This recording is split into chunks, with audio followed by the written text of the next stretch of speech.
Hello मेरे प्यारे विद्यार्थियों, आप सभी का अपने चैनल सौरभ अकेडमी में स्वागत है। आज हम एक्सरसाइज नंबर 3 की बात करते हैं, कक्षा 10वीं की, जिसका नाम है दो चरों वाले रैखिक समीकरण। दो चरों वाले दो चरों वाले रैखिक दो चरों वाले रैखिक समीकरण। रैखिक समीकरण बहुत इजी टॉपिक है। दो चरों वाला रैखिक समीकरण का अर्थ है जिसमें दो वेरिएबल हो। दो वेरिएबल का अर्थ है जिसमें दो चर हो। वह समीकरण जिसमें कितने चर हो? दो चर हो। अभी हमने जो पिछले प्रश्न या पिछले एक्सरसाइज पढ़ी थी उसमें हमने क्या पढ़ा था? उसमें पढ़ा था कि एक बहुपद दे रखा था। बहुपद मान लो कोई भी बहुपद था, तो बहुपद में कितने अधिकतम वेरिएबल थे? वेरिएबल का अर्थ होता है उसमें चर पद कितने थे? एक ही था, यानी चर पद कितना था? एक ही था। तो ये लीनियर थी। वैसे क्या थी? लीनियर। इसमें क्या है कि इसमें दो चर होंगे। कितने चर होंगे? दो चर। तो इसको हम क्या बोलेंगे? दो चर वाला रैखिक समीकरण। तो अब हम क्या पढ़ेंगे? दो चर वाले रैखिक समीकरण। दो चर वाले रैखिक समीकरण क्या होता है? समीकरण समझना, कोई भी मान लो दो वस्तु है जिनकी आपस में क्या करनी है? तुलना करनी है। दो चर का अर्थ होता है दो वस्तु हो सकती है, दो पदार्थ हो सकते हैं, दो व्यक्ति हो सकते हैं। कोई भी दो वस्तुओं को लेकर आप क्या करनी है? उनके बीच में तुलना करनी है। एक अक्स हो गया, एक वाई हो गया, यानी आप कोई भी दो वेरिएबल उठाओ और उनके मध्य क्या करनी है? तुलना करनी है। ठीक है। तो इस पास मेरे पास मान लो एक गेंद है, एक वेट है, दोनों का अलग अलग प्राइस है, दोनों का कुल प्राइस कितना हुआ, फिर उनकी तुलना की जाती है। तो बहुत सारे होते हैं जिसमें हमें कम से कम कितने वेरिएबल चाहिए? दो वेरिएबल चाहिए। तो जिसमें समीकरण दो वेरिएबल की समीकरण क्या बनती है? A1 अक्स plus B1 Y plus C1 बराबर क्या हो गया? 0। ये तो हो गई एक चर वाली रैखिक समीकरण। अब दो चर वाली रैखिक समीकरण यानी वेरिएबल A1 और A2 हो गए। A2 अक्स B2 वाई C1 2 बराबर कितना हो गया? 0। तो ये दोनों समीकरण किसको रिप्रेजेंट कर रहे हैं? ये दोनों समीकरण है दो चर वाले रैखिक समीकरण को क्या कर रहे हैं? रिप्रेजेंट कर रहे हैं। अब हम इनके क्या है कि पहली बात, इसलिए हम रैखिक समीकरणों की क्या पढ़ेंगे? दो चरणों की रेखाओं के बारे में समझेंगे कि रेखाएं क्या होती है। रेखाएं तीन प्रकार की होती है। इस समीकरण के अनुसार हम बताएंगे कि रेखाएं कितने प्रकार की होती है? तीन प्रकार की। पहली रेखाएं मान लो प्रतिच्छेदी होती है। पहली रेखाएं कैसी होगी? प्रतिच्छेदी रेखाएं होगी। दूसरी रेखाएं क्या होती है? समांतर होती है। तीसरी रेखाएं क्या होगी? संपाती होगी। संपाती होगी। संपाती रेखाएं। अब क्या है कि अगर ग्राफ की सहायता से मैं समझूंगा, लेकिन आपकी क्या है कि इस एक्सरसाइज में आगे ग्राफ वाली विधि या ग्राफ मेथड आपको हटा दिया गया है। सिर्फ प्रतिस्थापन विधि और विलोपन विधि दो ही विधि है, बाकी हटा दी गई। इसलिए तो भी मैं आपको एक बार ग्राफ की सहायता से समझा रहा हूँ कि ग्राफ में हम इसको कैसे रिप्रेजेंट करते हैं। देखते हैं कि ग्राफ में मान लो मेरे पास में एक ग्राफ है, एक्स एक्स वाई वाई हो गया। यदि कोई दो रेखाएं आपस में प्रतिच्छेद करें, मान लो एक रेखा ऐसे निकल रही है, एक रेखा ऐसे निकल रही है, तो जिस बिंदु पर ये जहां पर आपस में कट रही है यानी काट रही है आपस में, जिस बिंदु पर काटन बिंदु होता है वो रेखाएं क्या होगी? अब ये दोनों रेखाएं मान लो ये समीकरण नंबर मान लो एक है, ये मान लो समीकरण नंबर दो है।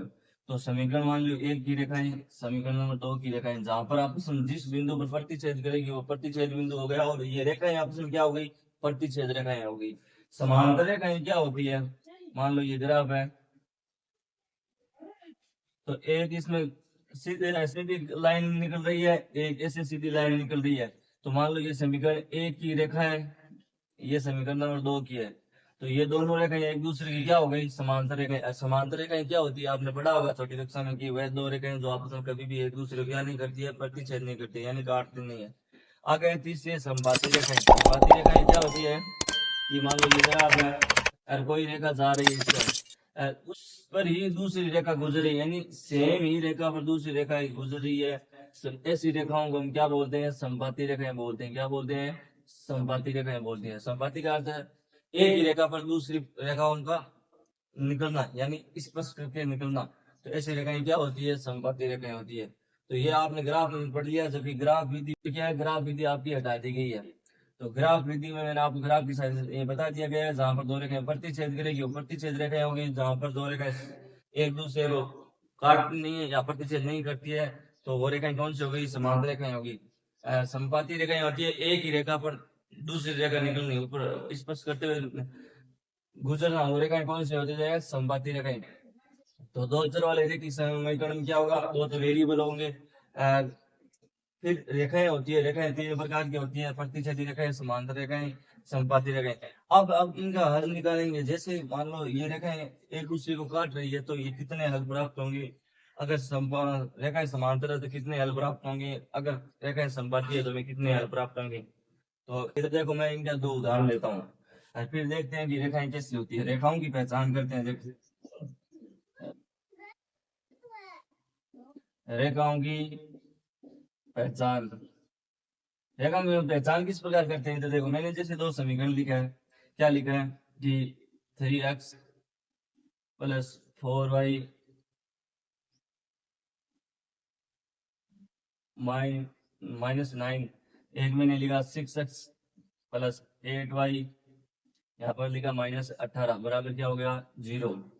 तो अब जब हम ये दो हमारे पास में समीकरण है, इन मानक समीकरण यानी जनरल सामान्य समीकरणों से अगर हम इनकी तुलना करते हैं, इन दोनों की तुलना करते हैं इन समीकरणों तो क्या होगा, देखो ये A1 है, ये A2 है, ये B1 है, ये B2 है, ये C1 है, ये C2 है, ठीक है।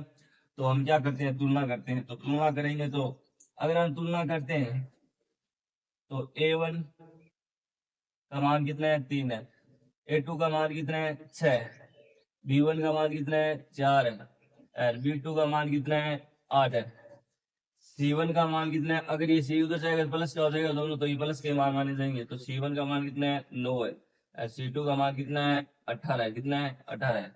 अगर हम अनुपात के रूप में इनकी हम तुलना करते हैं, किसके रूप में, अनुपात के रूप में, तो अनुपात कैसा होता है A1/A2 बराबर B1/B2 बराबर C1/C2। अनुपात तीन प्रकार के होते हैं, एक बार तो ये बराबर होंगे, एक बार समांतर होगी रेखाएं, एक बार प्रतिशत, यानी तीनों के लिए अलग अलग कैटेगरी है, वो अगली स्लाइड में पढ़ेंगे। एक बार हम तुलना करते हैं, ठीक है। तो A1 का मान कितना है 3 है, बटा कितना हो गया 6, B1 का मान कितना है 4 है बटा 8, C1 का मान कितना है 9 बटा 18।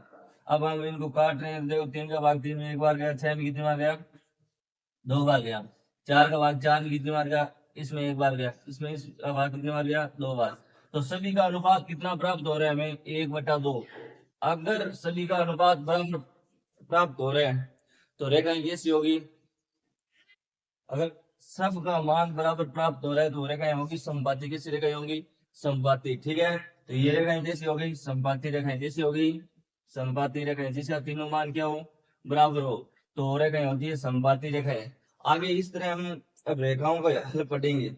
ये तो हमने तुलना करके पढ़ा है कि रेखाओं की पहचान किस प्रकार करते हैं। तो रेखाओं की पहचान करने के लिए तीन जनरल सामान्य फॉर्मूले हम पढ़ेंगे। याद रखना, एक तरफ तो क्या हो जाएगा, एक तरफ मैं लिख रहा हूं अनुपात, क्या लिख रहा हूं अनुपात, एक तरफ मैं लिख रहा हूं रेखाएं, एक तरफ मैं लिख रहा हूं हल, यानी हल कैसा होगा, ठीक है। यदि मैंने अनुपात में लिखा कि A1/A2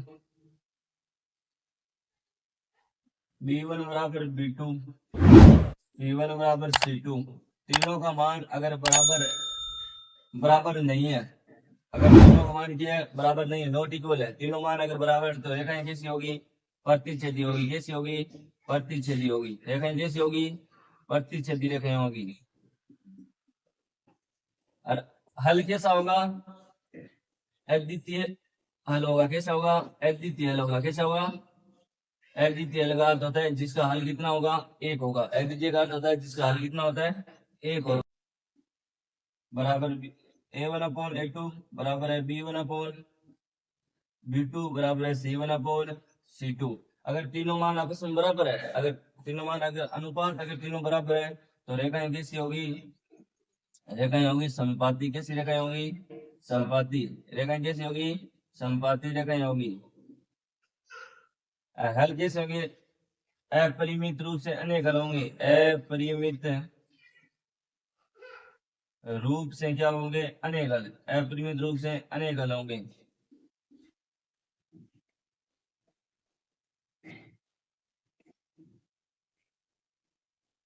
अगर देखो, अगर अनुपात दो अनुपात बराबर है, एक अनुपात बराबर नहीं है, दो अनुपात बराबर है और एक अनुपात तीनों में से बराबर नहीं हो रहा है, चाहे कोई सा भी हो, ये दो बराबर हो सकते हैं, ये नहीं हो सकता है, या ये दो बराबर है, ये बराबर नहीं है, तो रेखाएं कैसी होगी, रेखाएं होगी समांतर। कैसी होगी, समांतर रेखाएं होगी। कैसी रेखाएं होगी, समांतर रेखाएं।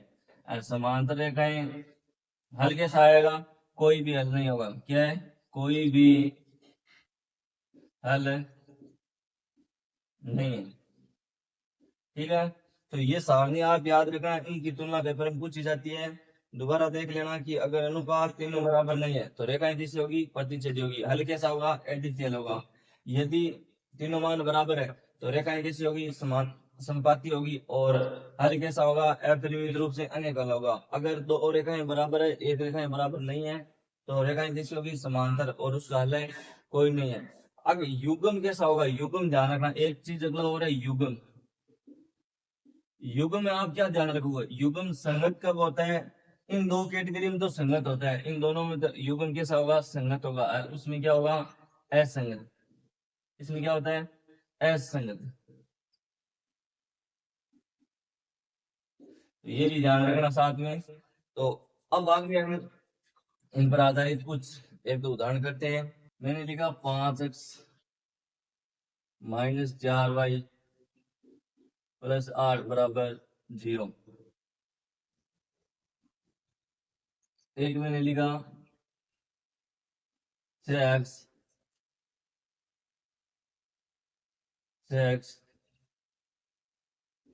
प्लस 3y माइनस 9 बराबर कितना है, 0।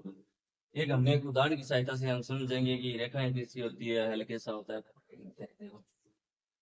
अब आपको क्या करना है, पहले मान फिट आउट करना है। मान लो ये A1 है, ये A2 है, ये B1 है, ये B2 है, ये C1 है, ये C2 है। ठीक है, तो इनका मान आप सब लिख सकते हो। कैसे कैसे लिखना है, का मान लिख लेना कि एक A1 का मान कितना है, 5 है, A2 का मान कितना है, 6 है। आगे क्या है कि B1 का मान कितना है, -4 है, और B2 का मान कितना है, 3 है। आगे क्या है, C1 का मान कितना है, 8 है। आगे C2 का मान कितना है, -9 है। इस तरह जो भी मान है वो लिख लेना। ठीक है, मान लिखने के बाद में आप इनकी तुलना करो कि 5/6, आगे दे रखा है -4/3, आगे दे रखा है 8/-9। तो आपको बताना है कि ये तीनों मान बराबर है, बराबर नहीं है, या है ही नहीं। तो देखो, आपको लग रहा है यहाँ पर 5/6, यहाँ पर 4/3 है, यहाँ पर 8/-9 है, तो ये तीनों मान बराबर नहीं है। तो ये तीनों मान आपस में क्या है, बराबर नहीं है। तो जिस स्थिति में तीनों मान बराबर नहीं है तो वो रेखाएं क्या होती है, ये रेखाएं तो हो गई प्रतिच्छेदी। रेखाएं तो कैसी हो गई, प्राप्त होने वाली रेखाएं कैसी होगी, प्रतिच्छेदी रेखाएं। कैसी होगी, प्रतिच्छेदी रेखाएं। कैसी होगी, प्रतिच्छेदी रेखाएं। हल कैसा होगा इसका, हल हल का निरूपण कैसे करेंगे, अगर तीनों मान तीनों रेखाएं बराबर नहीं है तो रेखाएं प्रतिच्छेदी है। और इसका हल क्या होगा, अद्वितीय हल होगा। अद्वितीय हल का अर्थ होता है एक हल प्राप्त होगा। अद्वितीय हल का अर्थ क्या होता है, एक ही हल में क्या होगा, प्राप्त होगा। अब देखो युग्म कैसा होगा, जो प्राप्त होने वाला युग्म होगा वो क्या होगा, संगत होगा। जिस युग्म का हल कैसा होगा, संगत होता है। क्या होता है, संगत होता है। इस तरह हम क्वेश्चन भी स्टार्ट करते हैं। जो फर्स्ट एक्सरसाइज दे रखी है उसमें टोटल क्वेश्चन आपको इसी तरीके से करना है। इस एक उदाहरण की सहायता से आपने समझ लिया है कि क्या करना है। आपको कुछ नहीं करना है, जो दे रखा है उसका एक बार पहले मान अलग अलग लिख लेना। एक ही बात करते हैं, एक्सरसाइज 3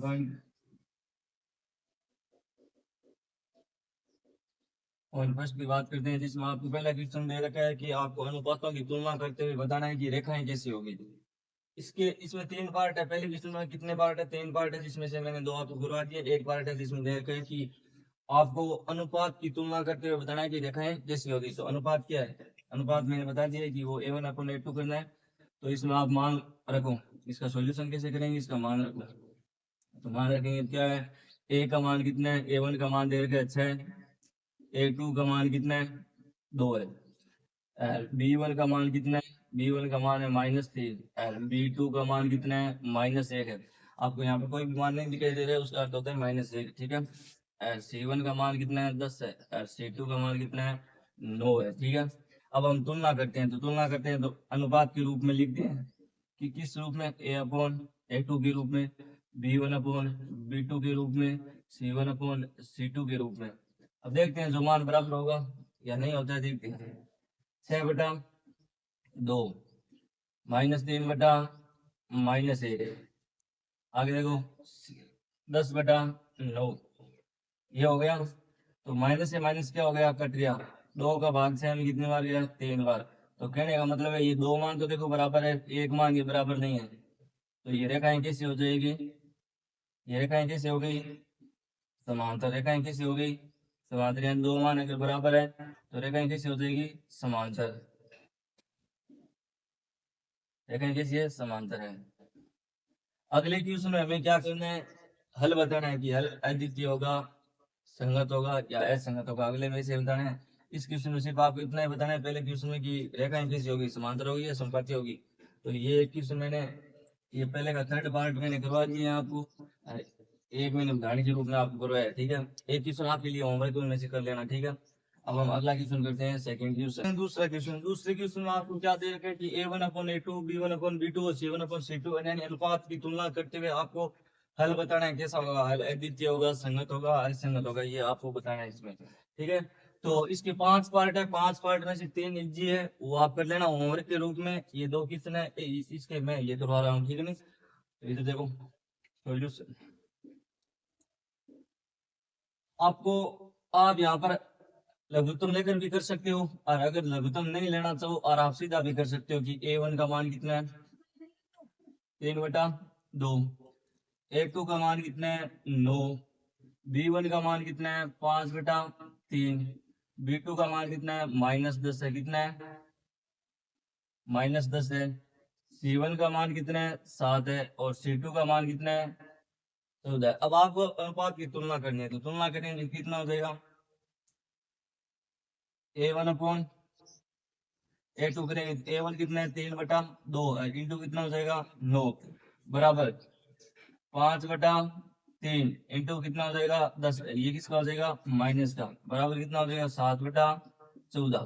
तो इनको देखो कट रहा है क्या, 3 एकम 3, यहाँ पर भाग कितनी बार गया 3 बार, 5 एकम 5 और 5 दूनी 10, इधर कितना हो जाएगा 7 एकम 7, 7 दूनी 14। आगे देखो यहाँ पर इसका मान कितना आ गया 1/6, बराबर माइनस, यहाँ पर भी माइनस में कितना आ गया 1/6, यहाँ पर मान कितना आ गया 1/2। तो कहने का मतलब ये तीनों मान क्या है, बराबर नहीं है। अगर तीनों मान बराबर नहीं है, यानी A1/A2, B1/B2, C1/C2, ये तीनों मान की आपस में नॉट इक्वल है, नॉट इक्वल का अर्थ है रेखाएं कैसी हो गई, प्रतिच्छेदी। अगर तीनों मान बराबर नहीं होती, रेखाएं कैसी होगी, प्रतिच्छेदी। रेखाएं कैसी होती है, रेखाएं हो गई प्रतिच्छेदी, कैसी हो गई, प्रतिच्छेदी।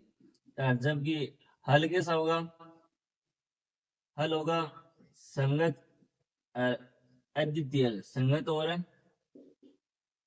युग्म तो संगत होगा, हल कैसा होगा अद्वितीय रूप से एक हल होगा, अद्वितीय रूप से कितना हल होगा, एक हल होगा। तो इस प्रकार आपको तुलना करके बाकी सभी क्वेश्चनों में करना है। इनके 3 पार्ट और वो आप खुद करना। अगला वो करते हैं, देखो इसका सॉल्यूशन करते हैं, ठीक है। तो A1 का मान कितना दे रखा है आपको 4/3, A2 का मान आपको कितना दे रखा है 2, कितना होगा, हल होगा संगत, अद्वितीय। संगत और युग्म तो संगत होगा, हल कैसा होगा अद्वितीय रूप से